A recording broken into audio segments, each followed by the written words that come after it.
todo é original. Aqui era enfermaria, construída em 1850, né, devido à lei Eusébio de Queiroz, que proíbe o tráfico. Então eles vão cuidar do seu patrimônio, né, digamos assim. E porque se morresse alguém seria prejuízo, então eles vão cuidar. Interesse econômico, né, que seria ali. Sim. A senzala começa ao lado e fecha todo o quadrado, tá vendo? Então eram poucas fazendas têm enfermaria de pé. Poucas têm. Quase e a gente acha muito pouco estudo, a gente acha muito nos inventários. E o engenho, a roda d'água principal é aquela lá, tá vendo? O aqueduto vai trazer a água, vai despolpar o café, que é a parte de baixo. A estrutura dele ali era fantástica também. E a parte de cima é a tulha, o café era despolpado de baixo, armazenado em cima, e seguia para o Rio de Janeiro, que era para o mercado externo, né? E fecha aqui, ó, né, o quadrado. Aquela porta com duas janelas é a casa do feitor, aquele que administrava a fazenda, tomava conta. As senzalas não tinham janelas, porque aqui é uma região quilombola, teve muita resistência, teve muita luta pela liberdade. Então tem o quilombo Manuel Congo, teve o quilombo São José. Então os senhores tinham medo, então eles faziam esse formato para todo mundo sair para o quadrado. É uma senzala bem grande, né? Sim, é uma senzala suspensa. Tinha quase 400 escravizados e 500 mil pés de café, no último inventário que a gente tem do século XIX.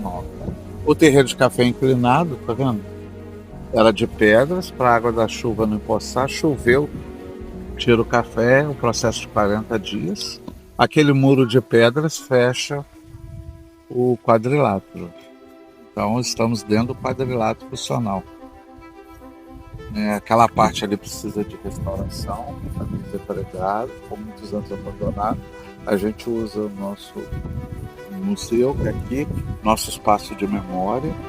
Tem onde a capela é o nosso teatro, onde a gente realiza o sarau. Tem alguns quartos de hóspedes, e tem quarto de hóspedes lá em cima, tem na enfermaria, e tem na parte da casa também. E aqui ficava a ponte alta, que ligava esse terreiro de café, aquele lá da frente. Deveria ser uma ponte muito alta para ter esse nome. Nós estamos em Barra do Piraí, interior do estado do Rio de Janeiro, e essa é a fazenda Ponte Alta. Mas o que existe por trás dessas paredes vai muito além de uma antiga construção. Aqui, cada detalhe guarda marcas de um período que transformou completamente a história do Brasil. Estamos falando de uma fazenda com quase 200 anos de história, construída em uma época em que o Vale do Paraíba se tornava uma das regiões mais importantes do mundo na produção de café. A história da fazenda Ponte Alta começa no século XIX, por volta de 1830, durante o auge do chamado ciclo do café. Naquele período, o café era conhecido como ouro verde e movimentava a economia brasileira. Grandes fazendas surgiram pelo Vale do Paraíba e as suas produções abasteciam mercados nacionais e internacionais. Mas a fazenda Ponte Alta tinha uma importância que ia além da produção. Ela fazia parte de uma engrenagem que ajudou a transformar a região em uma das maiores potências cafeeiras do país. As suas terras, a sua estrutura e a sua capacidade de produção representavam a força econômica de uma época em que o café definia os rumos do Brasil. Mas toda essa história também carrega capítulos complexos e profundos. A riqueza construída aqui atrás dessas paredes, na fazenda Ponte Alta, também revela a realidade de milhares de pessoas escravizadas, cujo trabalho foi fundamental para a formação dessas propriedades e para o desenvolvimento econômico daquele período. Por isso, conhecer a fazenda Ponte Alta vai muito além de admirar uma construção histórica. É olhar para o passado, compreender os diferentes personagens dessa história e entender como cada capítulo ajudou a formar o Brasil que conhecemos hoje. E talvez seja justamente isso que torna esse lugar tão especial, porque aqui não encontramos apenas uma casa antiga, encontramos memórias, encontramos objetos ambientes preservados e detalhes que nos transportam para uma época em que o café mudou a paisagem, a economia e a vida de milhares de pessoas. A Fazenda Ponte Alta preserva elementos que mostram como funcionava uma grande propriedade rural do século XIX, desde a residência dos proprietários até estruturas ligadas ao funcionamento da fazenda. Uma história de riqueza, poder, trabalho, desafios e transformações. E para aprofundar ainda mais essa experiência, além desse vídeo, nós gravamos também um podcast exclusivo com o Barão e a Baronesa da Fazenda Ponte Alta. Uma conversa especial onde eles compartilham histórias, curiosidades e detalhes desse lugar que atravessa gerações. Eu convido você a assistir também esse episódio aqui no ID Podcast. E se você ainda não é inscrito e gosta de história, cultura, viagens e de conhecer lugares que preservam a memória do nosso país, inscreva-se aqui no canal, deixe o seu like e também um comentário de onde você está assistindo. E se desejar, também faça uma sugestão de lugares e histórias que você gostaria de conhecer. A participação de todos vocês é muito importante para que possamos continuar trazendo novos mergulhos pela nossa história. E agora, vamos juntos conhecer um pouco mais da Fazenda Ponte Alta, uma história que atravessa quase 200 anos e que ainda tem muito a nos contar.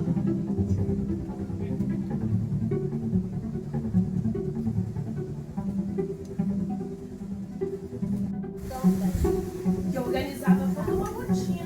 Porque lá dentro, sei lá, vocês vão voltar para eu ver.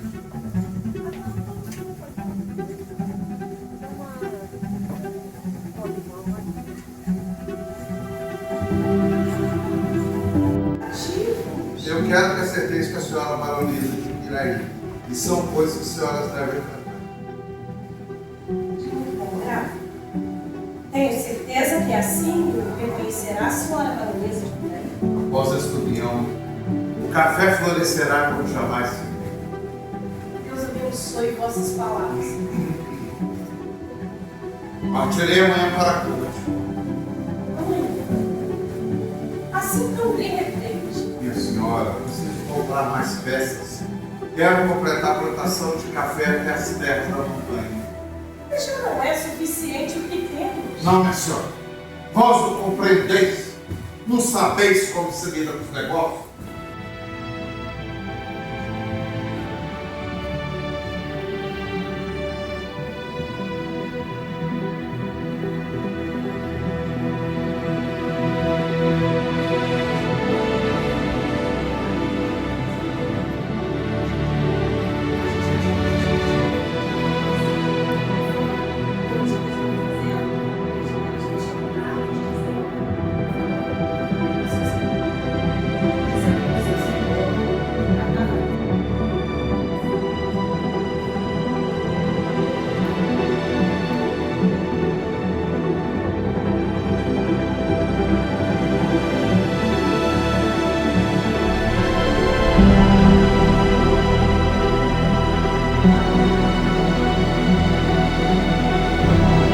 Mas tem os aquedutos, temos a roda d'água, responsável pelo movimento do engenho, ou seja, toda aquela estrutura de primeiro, segundo e terceiro andar era tudo engenho, coração da fazenda. Depois aqui, ó, as duas janelas com a porta central era a casa do feitor. O feitor, ele era o administrador da fazenda, o braço direito do barão, era aquele homem que uma novela de época, uma minissérie mostra, punindo os escravizados. Existia um feitor responsável e muitos capatazes. Porque em novela, olha, quando vocês quiserem, eu vou falar uma coisa agora, que toda vez que vem gravação aqui, eu sempre sou muito questionadora, né? E fico tentando indagar com os diretores, com os roteiristas das novelas aqui que são gravadas. Quando vocês forem assistir uma novela de época, eu acho legal, porque aí a gente fica curioso e fica querendo pesquisar ou ler sobre algum personagem, né, que aparece. Só que as novelas, elas tendem a deixar tudo muito bonito. Tudo romanceadão, assim, lindão. Não para estudar a história real mesmo, a gente tem que ir para as leituras, entenderam? Ler os historiadores famosos, né? Várias visões historiográficas, porque às vezes mostra tudo muito bonitinho ali. Como, por exemplo, mostra sempre assim, um feitor morrendo no final da novela, não é isso? Todo mundo adora. Todo mundo adora, só que ele só falece no final. Não existia submissão, principalmente quando chega essas primeiras levas de escravizados no Brasil.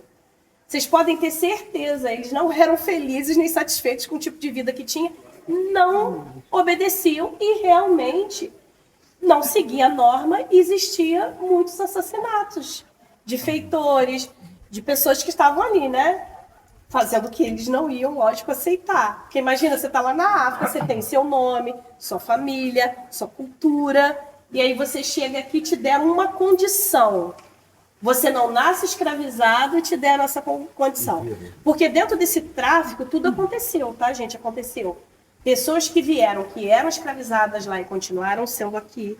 Pessoas que eram livres, que era a porcentagem maior, livres lá e foram aqui escravizadas.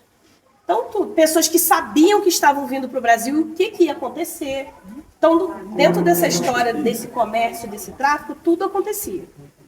Só que a escravidão aqui ela foi muito pesada e lógico que ninguém ia aceitar.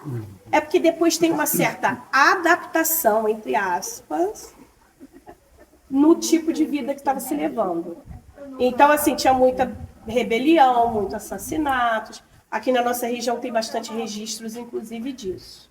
Então, ali era a casa da pessoa que tomava conta dos escravizados, que ficava bem próximo da ala das senzalas. Então, essa ala todinha, mais a outra que faz uma perpendicular, tudo senzala, que era o abrigo dos escravizados, porque não tinha divisão de cômodos, não tinha banheiro, era um abrigo, um local para eles ficarem juntos.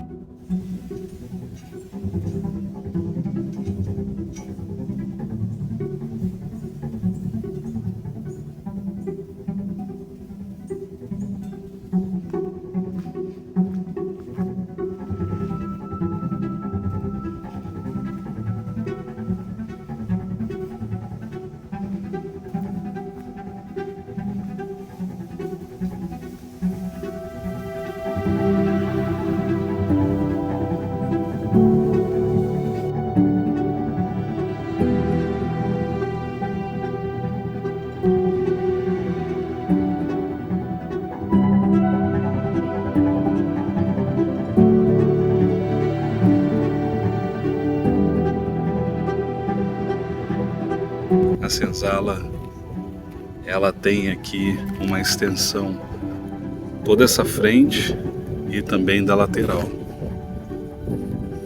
Boa parte dessa estrutura que nós estamos vendo aqui faz parte original da fazenda, que é de 1830. E a gente pode observar aqui que foi mantido por muito tempo o uso, né, dessa parte aqui de baixo da antiga senzala, aonde ficava o coxo aqui dos animais, ó.